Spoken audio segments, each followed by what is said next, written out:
It is my desire to be very short this morning. If it takes long, it means it's not me. It necessarily not for me. Hallelujah. The Bible says, if it tarries, wait for it.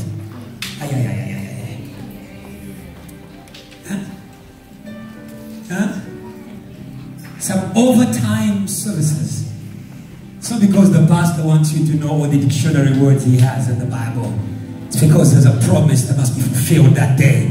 And we aren't leaving until somebody gets what they need to get. And they go home with something. Can I hear praise of the church who is here for time? Listen to this something.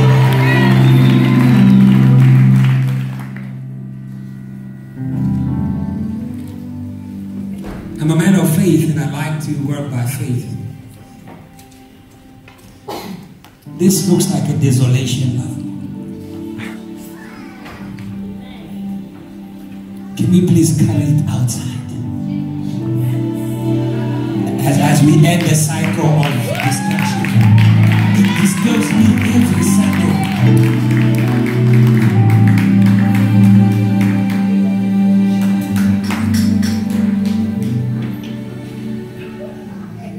Don't fix the unfixable. Some things, throw them away. Because God wants to give you new things. Before I start with my word quickly, I want to thank God. I remember last Sunday I was telling you that, we want to build, and people don't understand that we want to build the church. We want to do new things. We want to get the sound. We want to build the house of God. What you need to understand is that as we build the house of God, we are building what will build you. Malachi says clearly, test me in this way. If I will not open the flood, if I will not rebuke them, that will destroy. Do you understand that? That sometimes when you talk about rebuilding, people think about themselves first. But sometimes the destruction didn't start with you. Jesus rebuilds from the cause of destruction. That is why he didn't want to have a quick time. With who? What's his name? With Zacchaeus. Huh? Zacchaeus wanted to see Jesus on the street. But Jesus knew that what was destroying the life of Zacchaeus was not on the street, it was in his house. So he says, let's take this service home. Why you didn't get me? For some of you, we need to take this service home. Because the cycle of destruction didn't begin at birth. It began at home. We need to finish it where it began. The cycle of destruction of humanity began in the presence of God. Hello? Hello? Something about the presence of God is a place where things are amplified. Because what we do in the house of God affects many things and many people. My house will be called a house of prayer for many nations. And the serpent knew that the only way to destroy the whole world was not by going to the whole world, but it was by going to a place that has got influence over the whole world. If you begin to destroy the church, you begin to destroy the world.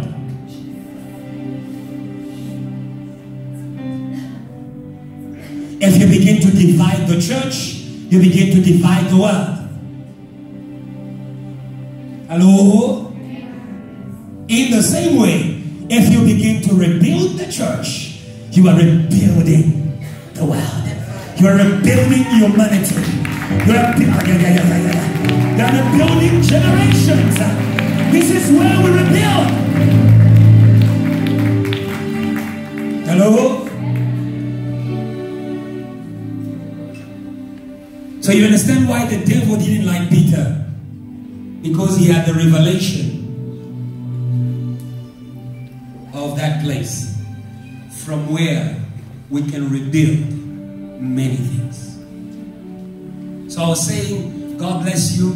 Last week when I was speaking about us, you know, just building up our sound system and everything and adding things after church, because someone came to see me, somebody else SMS'd me, somebody else was concerned. May God bless you so and so much.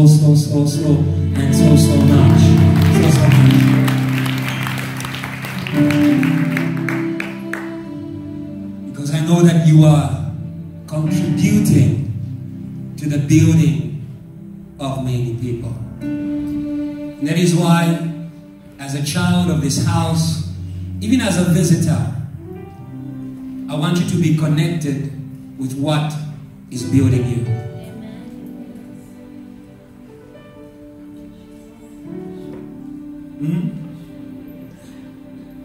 Even a tree feeds itself.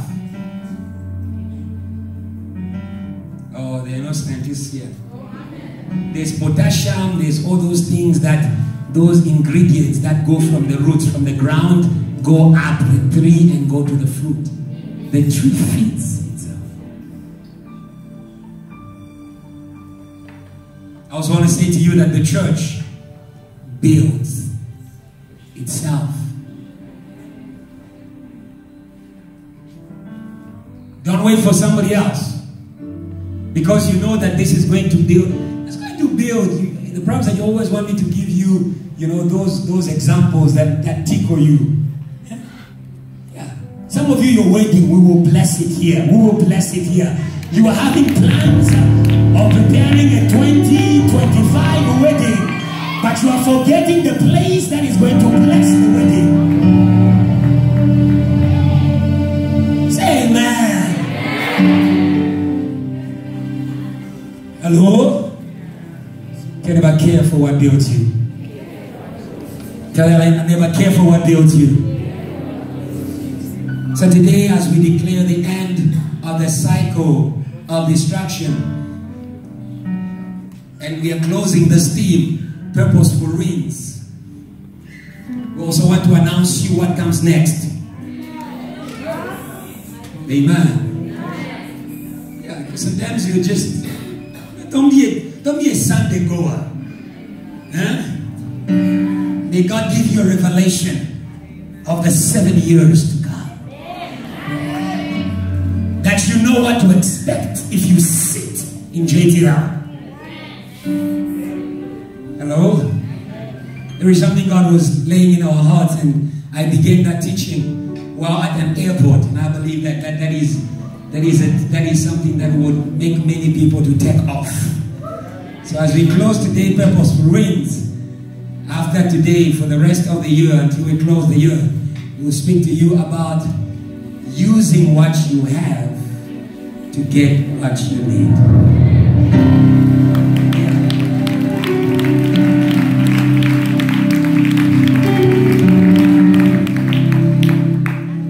We have preached so much, receive, that we have forgotten to remind people what they have. Sometimes what you have, you only discover it while you use it. The disciples never knew their power until they went out preaching the gospel, laying hands on the sick, prophesying Jesus, and they were surprised that demons were submitted. But Jesus was not surprised. He just said to them, now you know what you have. Tell them, I know what you have. God, the father of this vision, when he gave his word, his prophetic blessing to us for this year, he said 2018 is a mine of power. You understand that? Yes, mining is discovering. It's going deep. You understand that? Hello? Yeah, no, we don't want this in church. We go deeper in church, but we go shallow shallow in life. No, I'd rather be shallow in church. But when I step out to my company, I understand that those few words I heard in church apply to this business project, apply to my CEO. Yeah. Very deep spiritually, but very shallow in life.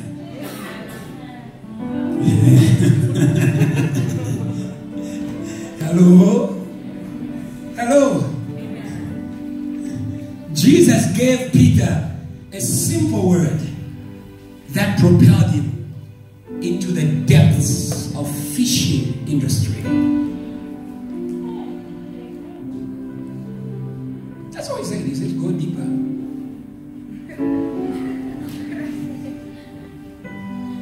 He was telling him, whatever you do, because you are not just a natural person, you are not just an academic, you're not just a professional.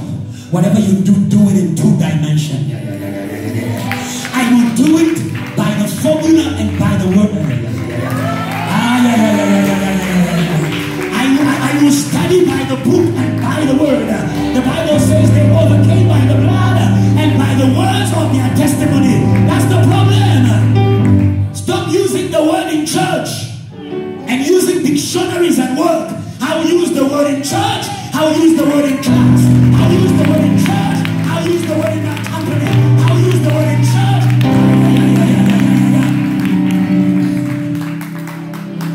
Yeah. The Roman soldier knew what it means to live and work in 2 dimensions. He said to Jesus, no, you don't have to come. Oh no, pastor, come to my company. There are many witches. Every Sunday I come to your company. Every Sunday I come to your study room. Every Sunday I come to your raise. I come by the word. The man said, just say one word. Just say one word. Just say one word. And things will change where we go. Use the word here and use it also there. That's what faith means. The problem why you don't want to use the word in the world, it doesn't make sense. But what overcomes the world is not logic. What overcomes the world is your faith. I'd rather be a fool and then become a millionaire than make sense and remain poor. I'd rather be a fool and become a millionaire than make sense to everybody and remain poor. Logic is the language of the majority. Revelation is personal language. Why shouldn't we speak of things that we heard with our own ears? You were not there. When I heard it, you were not there. When I saw the vision, revelation is not popular. Revelation is it's a personal thing. You feel it, you see it, you know it, they don't know it. But if you can walk in it, I assure you it will work. Can somebody praise God? If not today, we shall use the word out of church.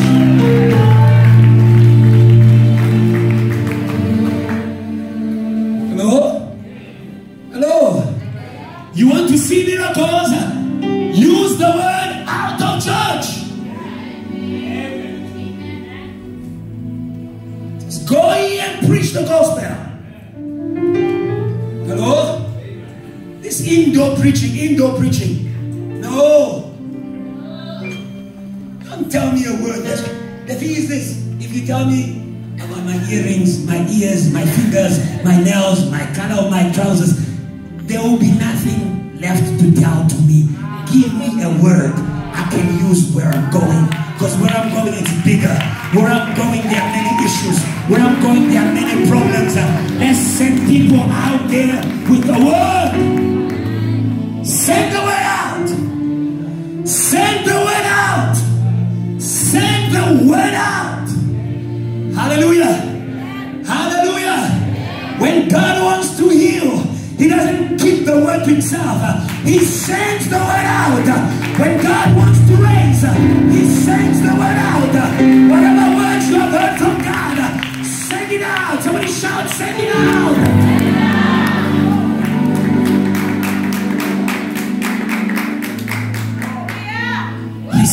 his word and he healed our disease. If I was you, I'd send an SMS to my mom and say, Mom, don't worry about it. Jesus is coming to you. His words, don't worry about it. You can send them a word. You can send them a word. You can send them a word. Send the word. Send the word. Hallelujah. Hallelujah.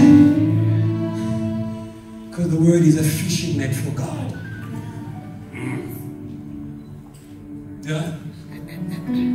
The word is a fishing net for God. You want to capture God, speak his word. In the beginning was? The word was with? The word was? And he says again, I am behind none. You understand that? The word of God is a fishing net for God. You've heard many words this year. And may you hear this one also. It will be a very simple one. To the point. And afterwards I'll pray for you. Do you want to be prayed for? Yeah. Some people, they are bishops, they are archbishops, they don't pray. They told them that be careful who puts his hand on your head. The brothers of apostles, the apostle Paul says, pray for me. Pray for me. Push me in the spirit. Pray for me. Pray for me. Huh? You see me struggling, don't backbite. Pray for me. Huh? Hello? You see me weak, pray for me. But when you pray for me, you're pushing me in the spirit. Tell him, pray for me. Hallelujah. Learn to pray for people. When you pray for people, you are pushing them in the spirit. You're propelling them in the spirit. Hallelujah. Today we are closing the Purposeful Rings with our last sub-theme. It's a good one. It's re-education. Re-education. Re-education. If I'm a lecturer, I'll say re-education, life after ruins. If you never did your English well, you don't understand colon.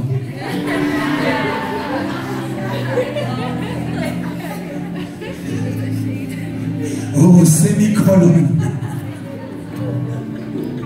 So you're always putting semicolon where you should put the colon. Huh? Re-education, life after rings.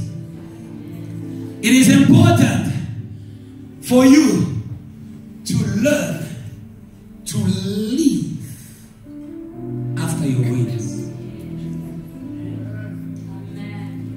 It's not enough to be delivered, not enough to be healed. You need to learn to live after wings. You need to learn to live after disease. Hello? Today we are in a session of spiritual occupational therapy. When somebody has been in an accident, or when somebody suffered a stroke, hello? Their legs don't know how to walk anymore. They need a therapist that will teach their legs how to walk again. They survived the stroke, but now they don't know how to walk. I came to tell you today God will teach you how to live after failure, how to live after depression, how to live after demon possession, how to live after craziness, how to live after a breakup. Somebody shall live.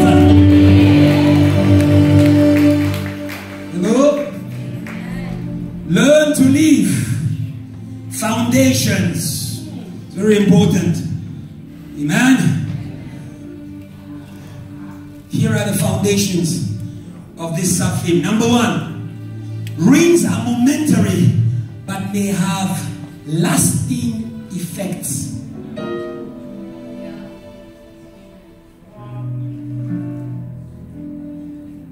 Do you understand that? The devil doesn't just destroy you, he leaves a seed of destruction. That is why after something happens to you, all of a sudden you live fearing it will happen to you. Today will teach you to live not expecting what happened to you. Because the Egyptians you see, you will no longer see, but you have to learn. Hello? Because what happens to us leaves something on us.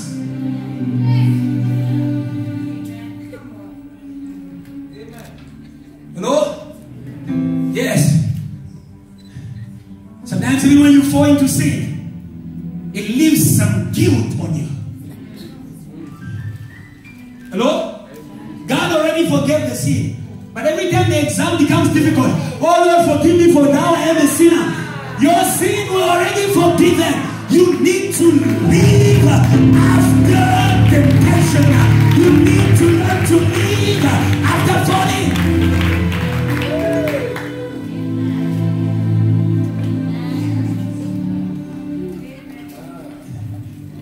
Hello? You need to learn to live after falling. That is foundation number one. Rains are momentary, but may have lasting effects. Isaiah 43, 18 to 19. Think not of past events. So something happened. It happened to my body, but the memories of it remained in my mind. So my body is healed, but my mind needs re-education. My mind needs to be free from what happened to me. My heart needs to be free from what happened to me. I need re-education. The Bible says, your heart, no, that's not what. 43. Think not. Do you understand that? It's not in the body, but it's in the mind. Hallelujah.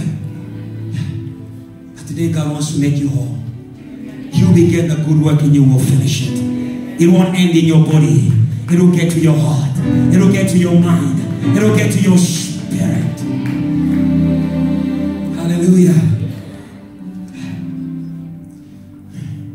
How we know that you are whole is not that you are not suffering from the disease again. It's how you live after the disease.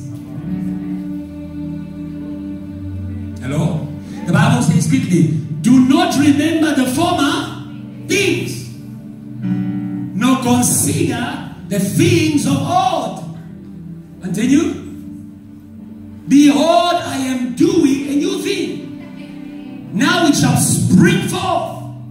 Shall you not know it? If you understand that? Huh? The memories of what happened to me is a blocking the thoughts of what God is about to do with me. Oh, clear your mind today, JTL. Clear your mind today, JTL.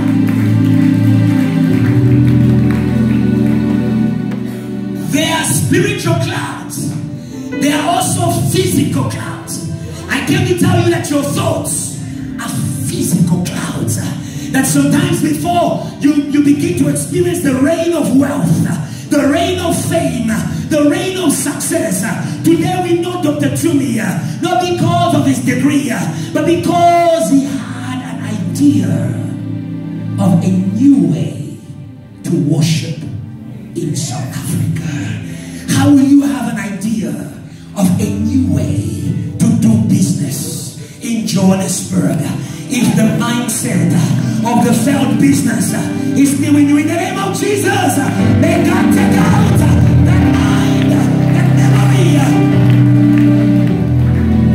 Somebody shout, make room. And now, for new ideas, for new thoughts, for saw clouds. After Elijah prayed, he saw a cloud. Your mind sees. How does your mind see? It thinks. After he prayed, he had an idea. Hallelujah. Oh, today allow God to heal your mind from past wounds, from past failures. After we pray, that is why Evangelist Emmanuel, in November, we shall be beside the sea, inaugurating something wonderful.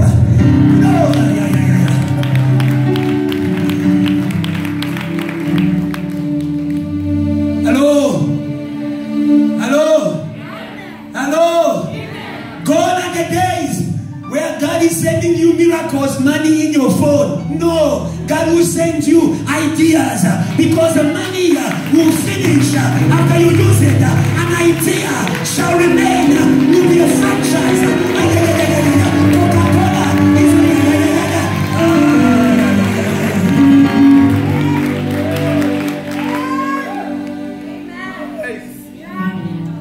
That's why I told you last week. Your mind was not made for worry, but for discovery. So he said, Lord, heal my mind. What did you think about this morning? After I bathed, I thought that some purple on blue with purple cufflinks, it looks good. What do you think when what is in your head? Sometimes when you're thinking about even your dressing,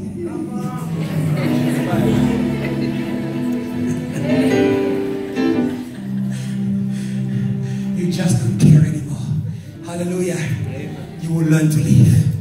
Hallelujah. Hallelujah. We are inaugurating something. We are going to teach people how to live again. We call it a test for life. It will be a Christian party at the ocean where you can enjoy good food, good music, good people, good friends. No wine.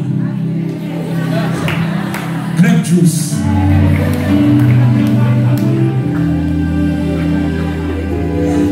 Hello? I told you my idea. Pray for me. Amen. Amen. Hallelujah. That was foundation number one. Foundation number two. Ruins reprogram our thinking about ourselves, our life, and even about God.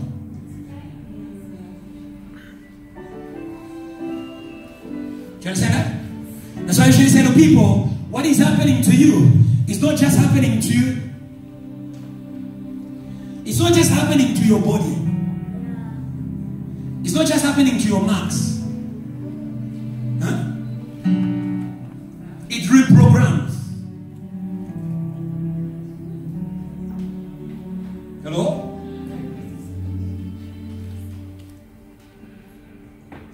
Because I was involved in an accident, I'm never comfortable whenever I'm in a car. My mind has been reprogrammed to never feel safe in a car because of what happened to me.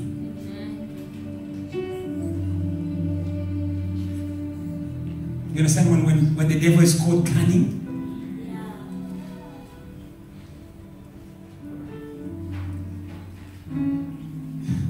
He didn't just make them sin. He taught them how to sin. When God came, he says, who taught you that? Who made you start thinking this way about yourself? Who made you to start think this way about God? Do you understand that? Some people have been disappointed serving God. Hello? And now, do you understand that? Their mind has been programmed in a certain way towards their service to God. Some of you, your inability to serve God is not your old pastor, it's not your old church, but it is the mindset that has remained with you. But today, in the name of Jesus, God wants to give you a new mind. Quickly, open your Bibles. As foundation number 2. John 5, 6 to 9. Here is a man who has been sick for very long. So do you see what extends the ruins? Hello? Huh? Do you see what extends the destruction that happened to us? You understand that? It's our mindset of it. Because as a man thinketh, so he becomes. John 5, 6 speaks of a man, and the Bible says, can we read together? 1, 2, 3. When Jesus saw him lying there, he knew that he had already been in that condition in a long time. Yeah? When somebody is experienced at suffering something, you know it by the way they speak about whatever they went through.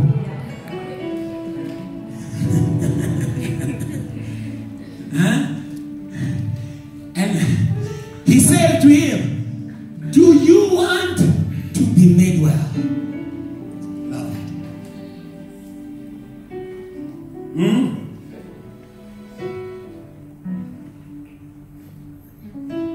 Do you want to be made well? For God to be made well is not that just you must be healed, but you must live well. Let's continue.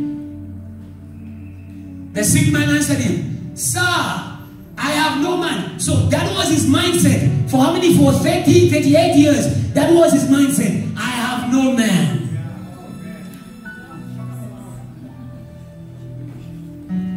I have no man to put me into the pool. I have no man to lay hands on me. When the water is stirred up. But while I am coming, just when I start believing. Huh? Are there people like that? Huh? I started business, I started to do something just when my hopes were coming, we are getting up. Just when I was about to think I'm about to be a millionaire. Boom! Hello? You understand that? You have been reprogrammed. And today God wants to remove that program in your head. Verse 8. Jesus said to him, I love that. Rise. Reprogramming number 1. You don't need what you think you need for you to be well.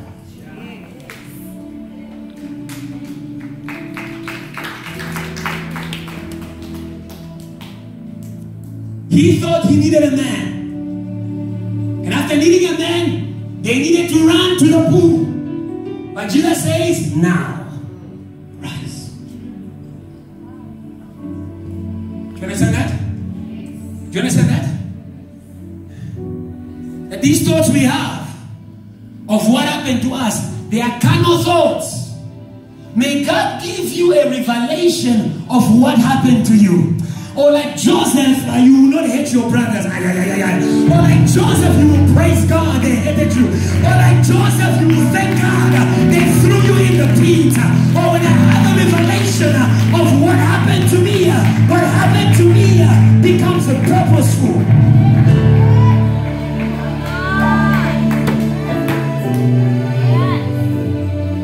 Do you understand that?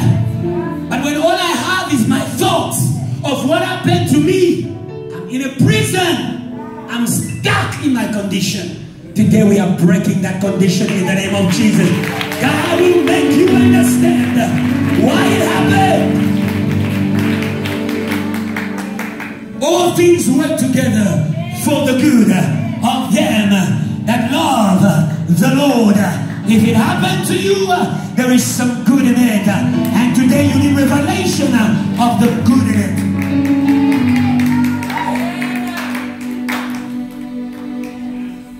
Tell everybody there's some good in it.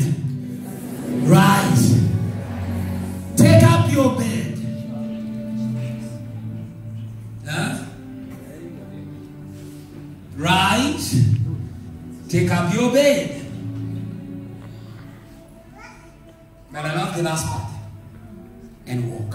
The Bible says in Him we live, we move. Hallelujah. God delivered you so that you may move. God healed you so that you may move. Not so that you may look for a next conference and look for a next disease that another prophet should pray for. I can't be going from disease to from prophetic deliverance to no. I'm delivered to pick up my issues, to take up my issues, to take up responsibility, and to live. You shall live. I cannot tell you today, not only will you be healed, but you will live. Wow! God does not heal you for sure. God, that's how we discover who healed, if it's man or God. God heals you so that you may fulfill the purpose that the disease was in. God heals you so that you may preach.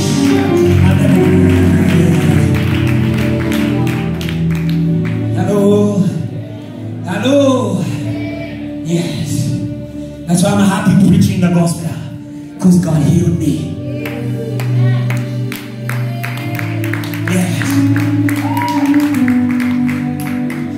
A good question. What have you done with what God did for you? Rise up, pick up your mind, and live. Don't just be well, live well. God healed you for you to live. God delivered you for you to live free of the fear of what happened to you. Foundation number 3.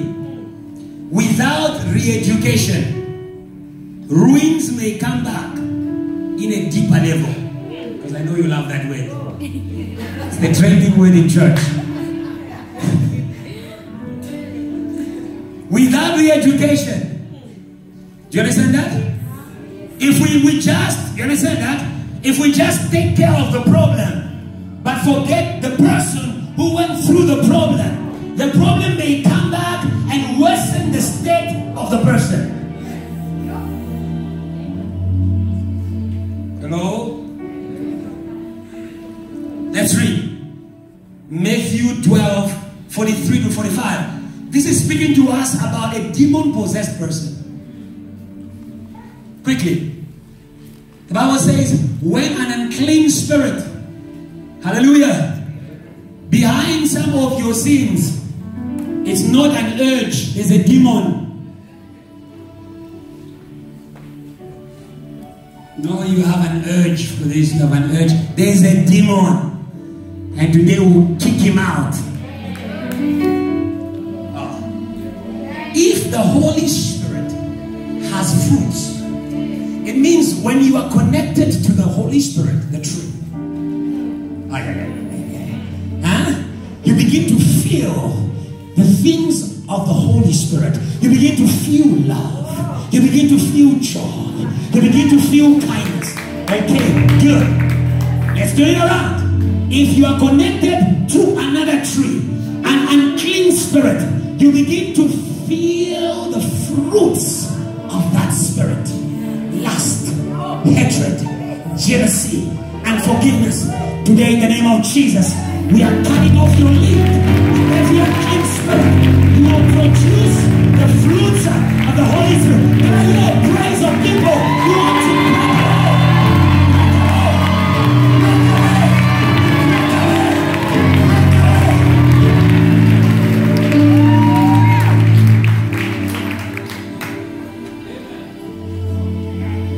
I don't know. This is the way God made me. I just love boys.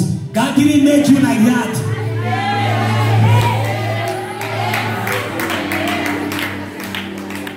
You are created in the image of God. But along the way, you met an unclean spirit. And today the Holy Spirit is in you. The Holy Spirit. The Holy Spirit. He is a broom.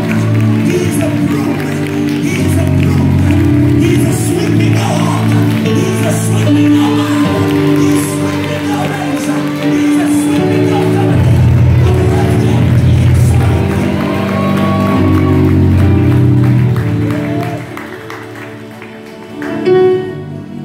Hello?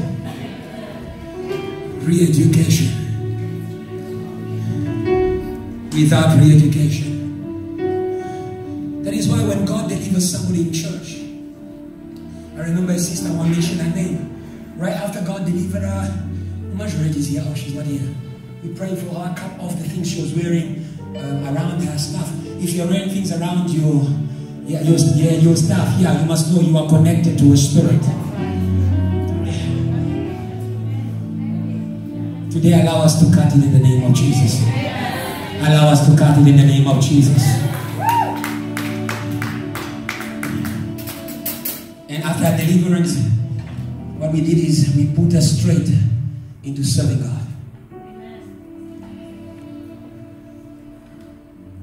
Very important. The Bible says when an unclean spirit goes out of a man, he goes through dry places. Dry places. Refuse to be dry. Refuse to be empty of the Holy Spirit.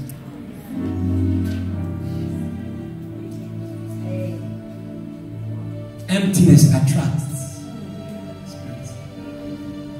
Feeling empty. Come to the temple. Come to the temple. There is a sweet anointing sanctuary.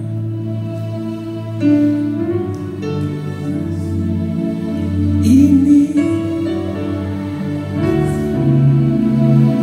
So lay down the burdens you have. So in the sanctuary, God is here. When you are empty, run to the sanctuary, run to the temple, run to the presence of God. The presence of God is not always one. The presence of God is when you decide to humble yourself and say, Lord, I can't do this without you. Lord, I'm about to sin, but I remember I am a temple of the Holy Ghost. I need you right now more than ever before. I tell you the truth. When God comes, the place becomes a the place becomes a sanctuary.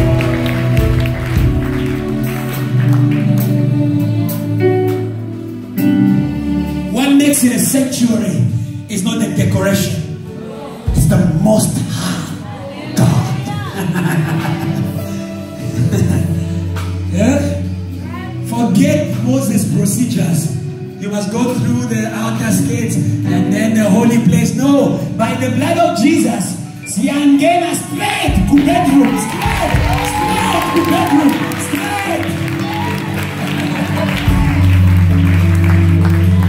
Hallelujah. Unclean spirits love dry places. Whenever you are dry, seek. Is an ever-present help in times of need. Seeking rest and finds none. Hey, this should have been a good place. Everyone was filled with the Spirit of God. Everyone was committed. The demon was, hey. Do you understand that? That demons don't find rest where people are occupied by God. Don't do the things of God by routine. Do the things of God by the Spirit of God that occupies you. So my occupation is a product of what fills me. My ushering is a product of what fills me. This demon was in trouble because that day everybody at first was filled with faith, was filled with anointing. They were praying, they were preaching.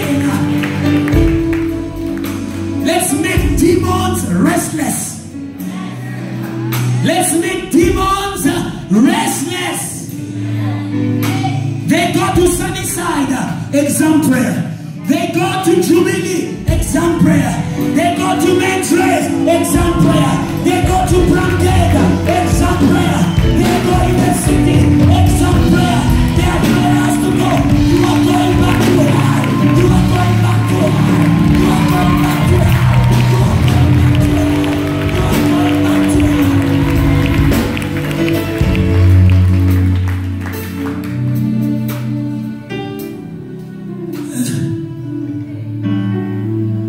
So be careful when you're in a place where we're chasing away demons. While everybody's being filled by the Holy Spirit, you are still there. That sister. That sister. That sister.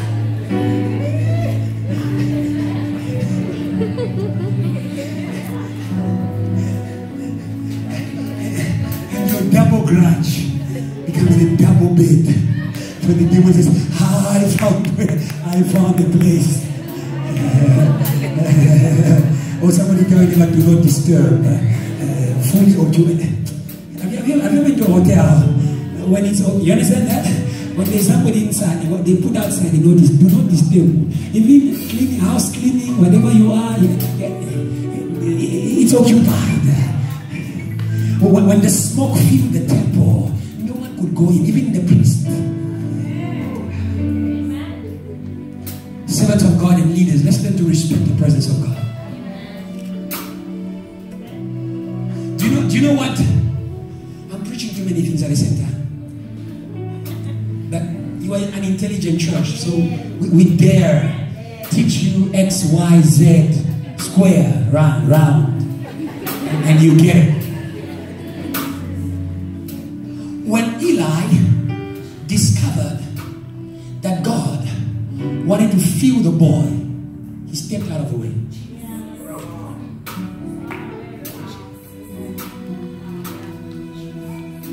And that's what the priests used to do. When the smoke filled the temple, the Bible says no one could go in. In other words, don't disturb what God is doing in the life of your neighbor.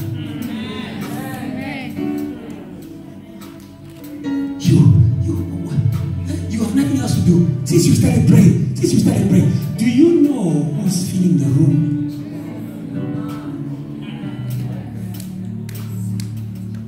Huh? Learn to step out.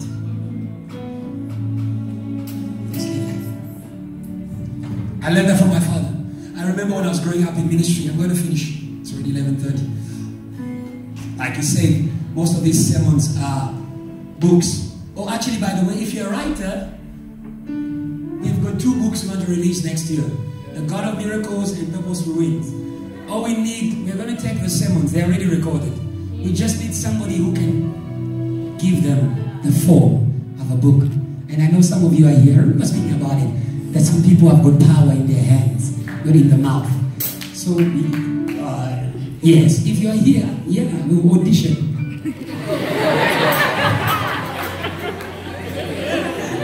Because the book will go international. So please come and see me after church. That's a very, very, very, very special announcement. Come and see me after church. That we may put these things together as books. And I know that will bless people. And we're going to write their editor.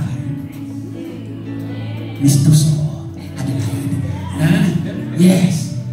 And you go around the world. Hallelujah. Now, something you see that when you finish the reading, the demon went around finding a place of rest. He didn't find it. And he said, I will go back to my old house. Do you understand that? But now see, when he comes, he finds it empty. Do you understand that? Free, delivered, but not committed.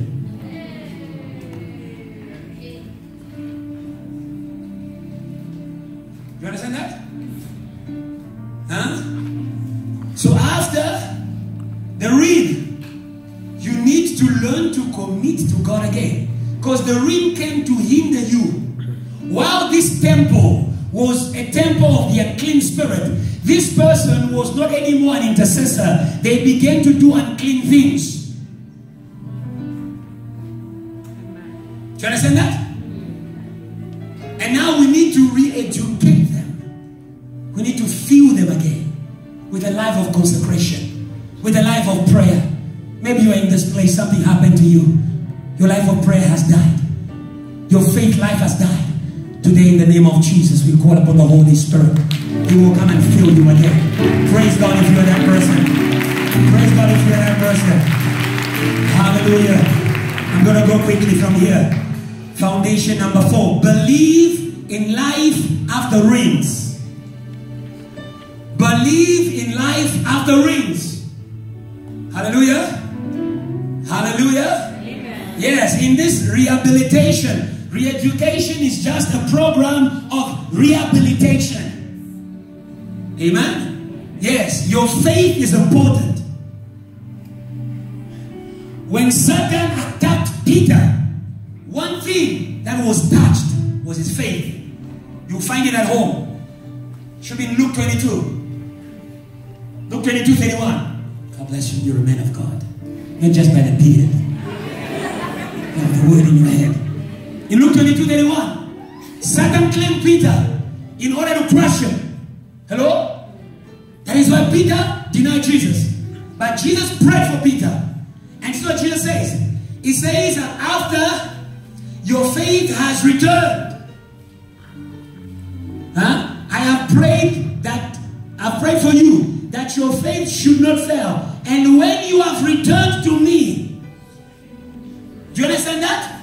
When you have come back to believing. Do you understand that? So the attack of the enemy took away faith. Hallelujah. Hallelujah. Hallelujah. That is why we don't just need a show of miracles. We need a transmission of faith. Miracles born from faith give faith. Behold the miracles that will follow those who believe. Miracles born from faith, they give faith. Oh, hallelujah. May God give you miracles that will give faith to your friends, to your family, to those who lost courage, and they may believe that Jesus can also do it. Hello? Faith doesn't come from a gift. Faith doesn't come from a gift. Let me teach you. The Bible says faith comes from what we hear. And what we hear comes from the words of Christ. Oh, hallelujah. If there are prophets in this place, before you start demonstrating the power of God, oh, speak about Jesus. Oh, speak about Jesus. Oh, speak about Jesus. Because when you speak about Jesus, He will come. When He comes, it won't just be your gift. It will be Him releasing miracles that will give faith. It will be Him releasing promotion that will give faith. It will be Him releasing distinction that will give faith. Your friends will say, if you can pass, I can also pass. Or if you can become a Christian, I can also. Or if you can preach, I can also preach. Miracles that give faith. Hello? Believe in life after rains. You read at home Psalm 17, 117, 17 to 18. Psalms 117, 17 to 18. You read that at home. Psalms 117, 17 to 18. That is dead. In the face of his read. Psalms 117, verse 17 to 18. Thank you so much. Praise God for Biladi.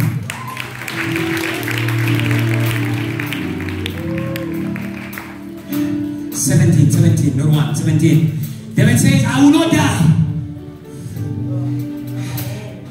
Hello? Hello? Hello? Hello?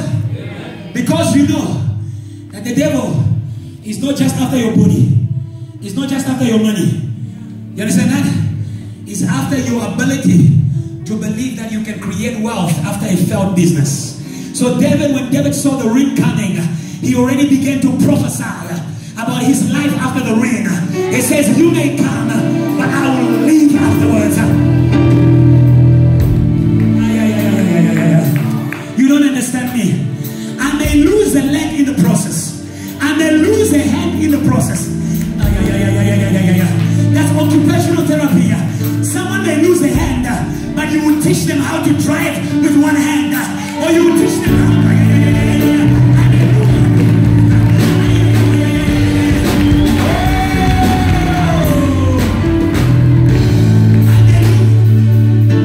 I may lose some friends in the process. I may lose some partners in the process. One thing I'm sure of is that I will not die, but I will live. And maybe I will break. Maybe I will break, but I will not die.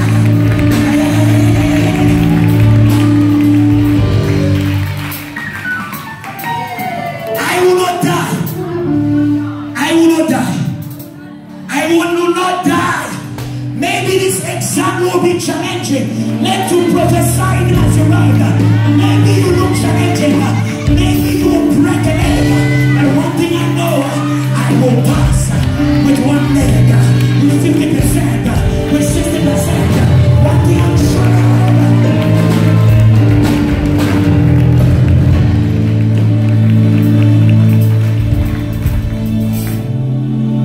What is important? A mark or life. A gift or life. Hair or life. I may lose hair in the process. I may lose ability to flow in preaching in the process. But I refuse to die.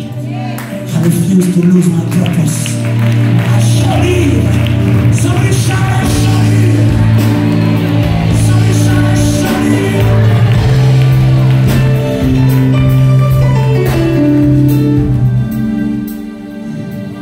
Jesus is not only interested in making every leg to grow and every eye to open. Some people will enter the kingdom of God with one leg and one eye, and still they will enter the kingdom of God. Say amen.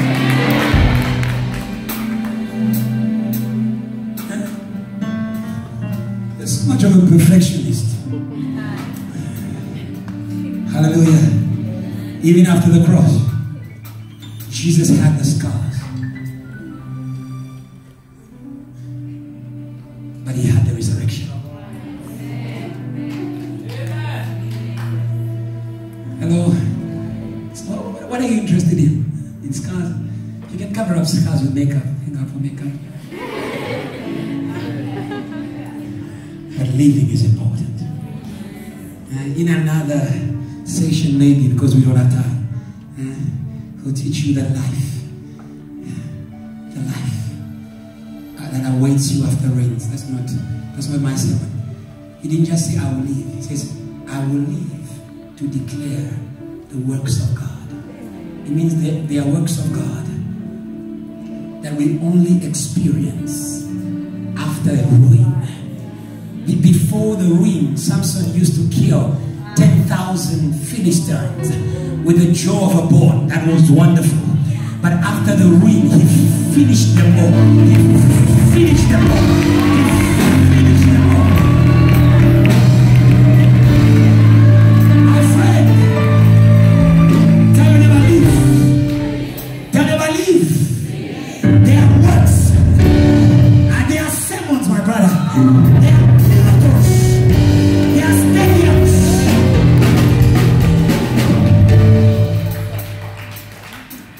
Leave.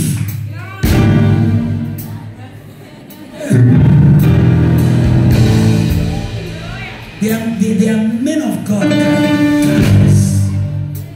That's another preaching point. When God honors you, he doesn't only honor you by name, he also honors you by works. When the king wanted to honor Mordecai, he gave him a car called Men of God. Me and my wife around Sunday and we see a kingly ride, we call it men of God. When we see a beautiful house, we call it men of God. Their works are the ruins. So leave that. So whatever you can do, leave. Amen. Don't worry about what you lose in the process. Jesus lost a disciple. Hello? Yes. He lost a disciple. He lost a crowd. Did he lose a crowd? He lost the crowd. And he was crucified. But their works. After rains. Let's finish.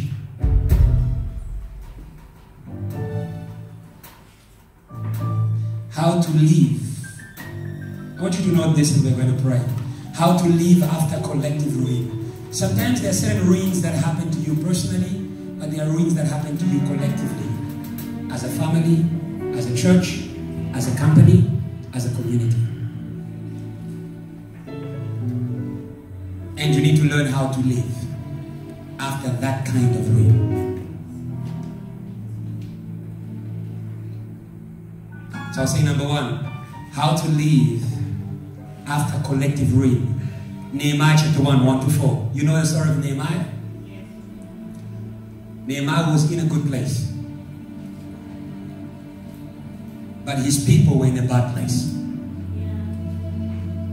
His house was in a bad place. I will not stop preaching this. Stop being comfortable in your islands of success.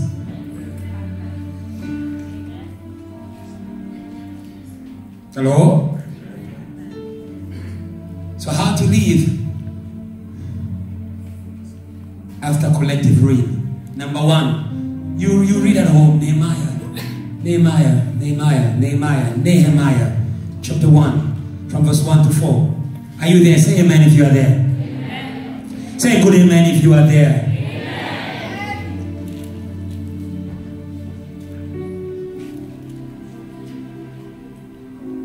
Let's read the scriptures quickly. The words of Nehemiah, the son of Hachaliah. It came to pass in the month of Chislev, in the 20th year, as I was in Shushan, the citadel, 2, that Hanani, one of my brethren, came with men from Judah, and I asked them concerning the Jews who had escaped, who had survived the captivity, and concerning Jerusalem. Do you understand this? These people were delivered from Babylon, but they lost the lifestyle of Jerusalem. When people have backslidden, don't take it for granted that they have come back to church. When somebody left your department and they are back, don't take it for granted that they are committing. Do you understand that? They can be delivered, but they have lost the life of their commitment. And that was the work of Nehemiah. To teach a people that was bound for 70 years. That was not able to do the things of God for 70 years. How to serve again. You will serve again. Hallelujah. And this is for leaders. God is looking for Nehemiahs. Hallelujah. Who are going to say there's a problem in South Point. We never used to be this few. Hello? There's a problem at JCE. We used to pray every day at 5 a.m. Hello? So number one, to learn to live after collective ruin, there should be someone who cares. There should be someone who cares. Our collective redemption is the product of the love of God. For God so loved the world that He sent Jesus. There should be someone who cares. Do you understand that? Because many times when the ruin is collective, everybody steps back. People become indifferent. People sit in their small islands. Nehemiah was in the palace of the king. He didn't have to go back to Jerusalem. But it was his home. It was his people. It was his family. The day God blesses you, don't forget home. The day God raises you, don't forget home. The day God revives you, don't forget home. Be it Nehemiah. Care. And after you care, you need to be ready to sacrifice. Sometimes we need to leave our islands of comfort. Like Moses, he left the palace in order to deal with the collective ruin of Israel. Hallelujah. Hallelujah. Sometimes you are doing well in your studies, but all the other ushers are failing. Stop shining for us and posting wonderful photos after your exam room. After you pass, you go in your room and say, Lord, we share the same blood of Jesus. We share the same thing of the Holy Spirit. If I'm making it, they shall make it too. I'm praying for the ushers. I'm praying for the intercessors. I'm praying for the evangelists. Leave your island of success. Hello? Hello? Doesn't matter whatever company has employed you. After work, everybody goes back home. Doesn't matter what kind of bursary you have. After school, everybody goes back home. Nehemiah understood that. Say amen. And when you read, going down, I don't have time to read. They told him all the damage that had been done. Go to verse 4 quickly. And the Bible says, so it was when he heard these words that I sat down. When I heard this word, I sat down and wept. He cared. You understand that? He cared. And he mourned for many days, fasting, sacrificing, and praying before God of heaven. He began to pray. He began to pray. Hallelujah. Some of you this holiday, go back home to pray. That the revival you see here, you may see back home. Some of you, when you go back home, go back to pray. And the bursary you enjoy here, your parents may also receive something that side. Go back home to pray. Hallelujah. We need to end collective ruin, not just personal ruin. Hallelujah. So I spoke about caring, sacrifice, prayer. Number 4, for you to be able to live or to learn to live after collective ruin, you need favor. Remember I was saying this is a work of a leader. I don't see a leader by the way they preach. I see a leader by the way they care about other people's problems.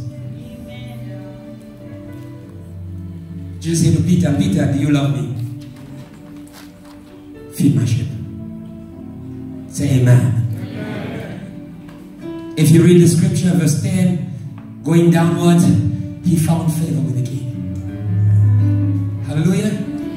Because remember that God wants to rebuild. But he's looking at a person with whom he can build. He found Peter.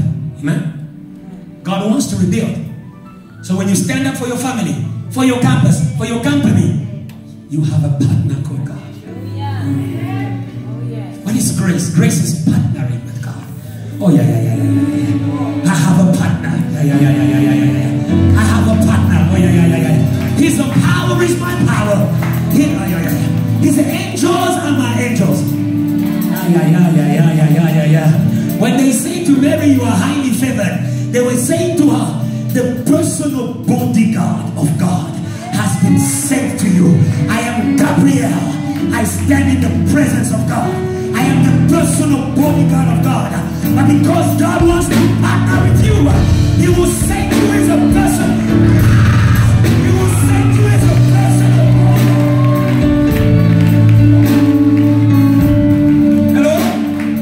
Hello? Now tell me, will you fail? Will you fail? If God is your partner, will you fail? He found favor with the king. For me, this king is God. Hallelujah. And because he had favor with God, all the other governors had to give way. No one will stand before you as long as you live. No one will stand before you as long as you take up the responsibility to rebuild. Hello. Even Malume will be happy about the idea to pray as a family every evening. Some of you will testify about that. Some of you will testify. Go and do it.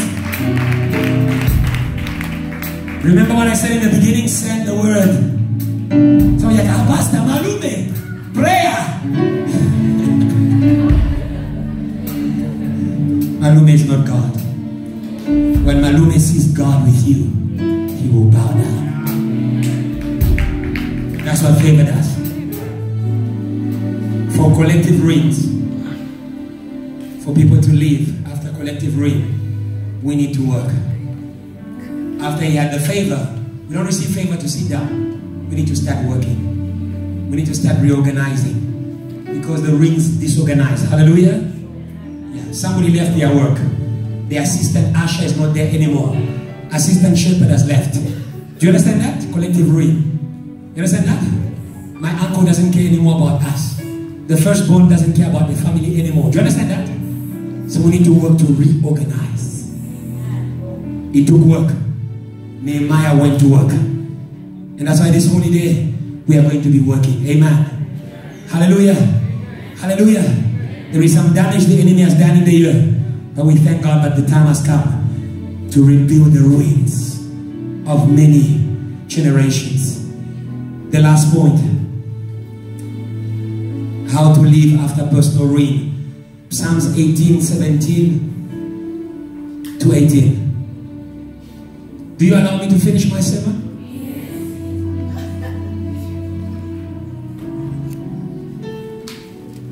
Yes, if you don't allow me, I'll stop, because you're not listening. Do you allow me to finish my sermon? Yes. Because we're going to close this chapter. Hallelujah. That together we can begin to live after the ruins. Psalms 18:17 to 18, the Bible says, He delivered me again. You understand that? Already delivered. He delivered me from my strong enemy, from those who hated me, for they were too strong for me. 18. They confronted me in the day of my calamity, but the Lord was my support. Now let's read verse 28. So you see that David experienced ruin personally. He was attacked. It overpowered him. He was overwhelmed. Hallelujah. The Bible says, the rest you read at home. I don't want you read the whole chapter of 18, but I want to get the very important parts. For you will light my lamp. The Lord my God will enlight my darkness. You know what happens after ruin is that you think it's over. You think there is nothing else after this. Hallelujah. That is why, number one, you need revelation. Amen? That's why I say, pray. You need revelation. That you may understand the ruin. And you may understand what comes after the ruin. Jesus had revelation. Destroy this temple. I'll rebuild it in 3. For you, maybe you don't even have revelation. Why were your studies hard? Why was it difficult? Why did this one leave? Why was I hated? Why did I face things? You need revelation, not logic. Hallelujah. Hallelujah. Stop. Do you understand that? Without revelation, you will start condemning yourself. Am I that bad? Do you understand that? You need revelation. Continue. 29. For by you, I can run against the troop. By my God, I can leap over the wall. Continue. As for God, His way is perfect. The word of the Lord is proven. And He is a shield to all those who trust Him. Number 2, it's important. After ruins, learn to depend on God. Hallelujah. Before ruins, we used to do things because we can. You understand that? after rains, we learn to work with God. We learn to depend on God. We learn to seek God's way. We learn to seek God's will. We do things God's will. Continue. 31. And this one is important. For who is the Lord God except the Lord? And who is a rock except our God? Continue. It is God who arms me with strength. Wonderful. And makes my way perfect. Continue. He makes my feet like the feet of a deer and sets me on a high place. It's very, very important that after ruins, you understand that you need to rebuild your zeal. Your zeal for God. Hello? Yes. Huh? Sometimes people stop praying, not because of the pastor, they just went through a breakup. That they started themselves. They were alone, they were there. But all of a sudden somebody stops praying. They lost. Do you understand that? Hallelujah.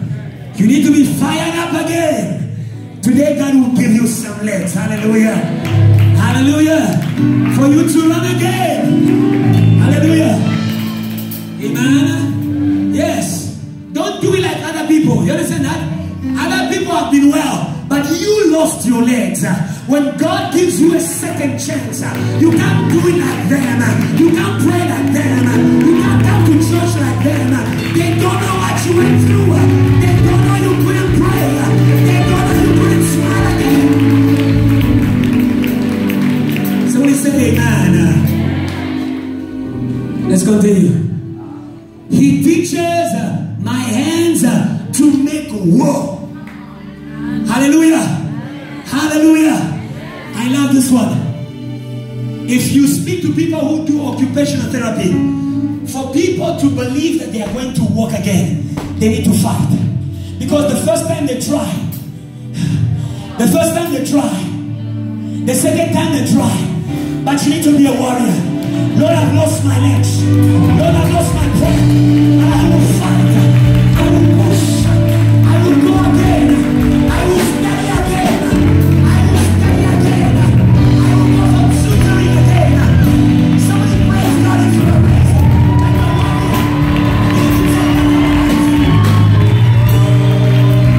Hallelujah. Hallelujah. Hallelujah. The destroyer came to take your life. Oh, today you are taking back your life. That's what resurrection is. You are taking back your life. You are taking back your life. Somebody shout, I am taking back my life. You need to be a warrior. Tell them a fight. Tell them a fight. Tell them a fight. Let's read 35 and then we finish.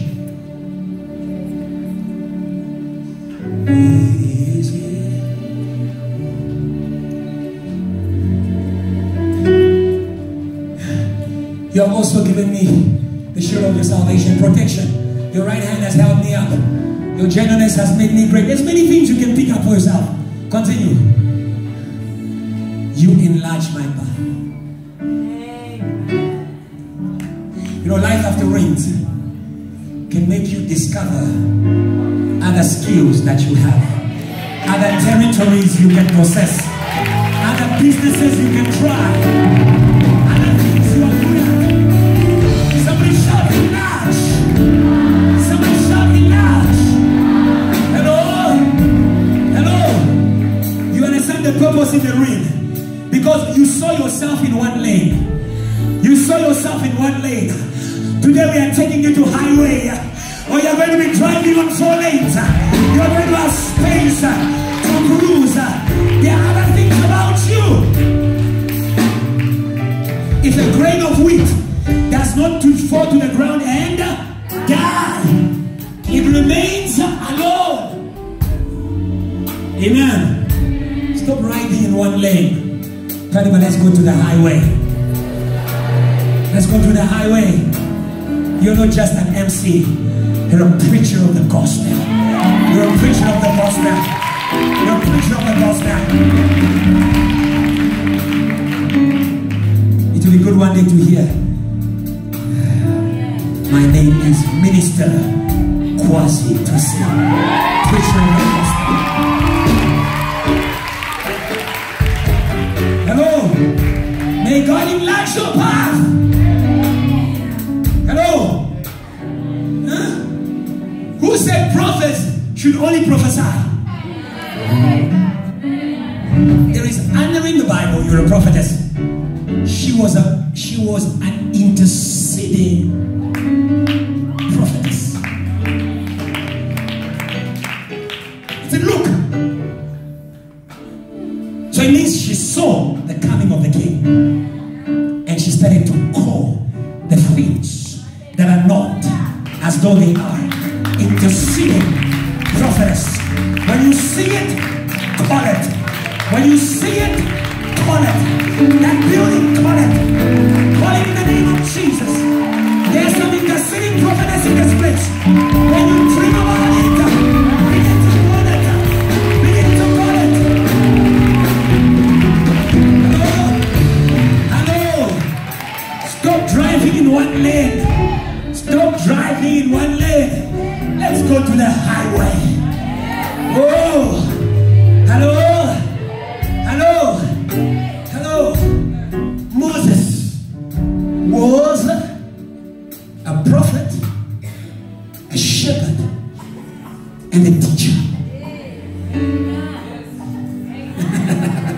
He said God will send you a prophet like me. He was a shepherd. He led the children of Israel out of Egypt into the promised land. He was a teacher. He gave them the law. Oh, there's a prophet in this place. You can receive your triple anointing and say, I'm about to expand. I'm about to expand. Somebody shout expand. Somebody shout expand. Huh? Who said worshipers are only worshipers? Who said worshipers are only worshipers? They are worshiping preachers. David began as a worshiper, but there was a preacher behind this worshiper. The longest sermon in the Bible comes from who? Praise God for the worshiping preachers. Are there some worshiping preachers in this place? Stop singing. Stop singing.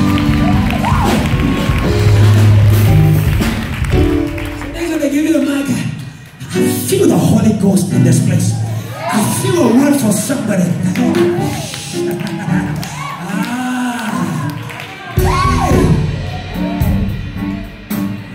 know what I'm talking about. I'm a preacher who began in worship. Let's close.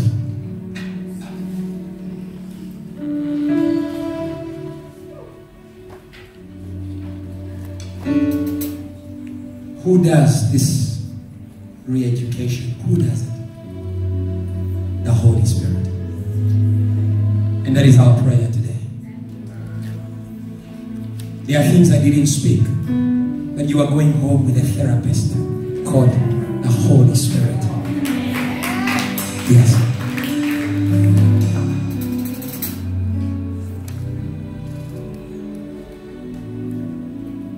John 15. Verse 26. I will pray the Father, and He will send you a helper. That's what the therapist does. They help. They help the patient. Hello? You don't learn to live after wins alone. You need a helper. And the helper is the Holy Spirit. Allow yourself to be helped. The Spirit of God, when He comes, just says He will lead you into all truth. He will speak. Some of you, your sleeping patterns must change. Some of you, your eating patterns must change. Some of you, your friends must change. Some of you, your speech must change. The Holy Spirit will teach you all things. He will teach you, and you will live. Jesus was not worried to leave them alone. Because he knew there was a therapist. A wonderful therapist. He doesn't just tell you what to do. He does it with you. And he comforts you as you do it. He helps you as you do it. He encourages you as you do it. He tells you, you are doing it. You are coming out of addiction. Yes, you are doing it. Yes, you are coming closer. Yes, you are doing it. You are becoming better. Yes, you are doing it. Yes, you are doing it. Yes, you are doing it. And somebody praise the Holy Ghost.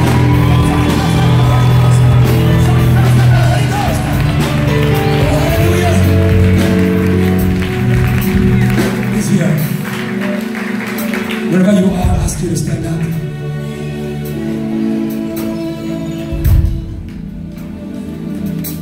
So I say, He is here.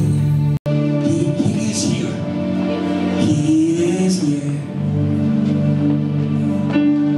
He is here. God is here. When the saints begin to pray, the Holy Spirit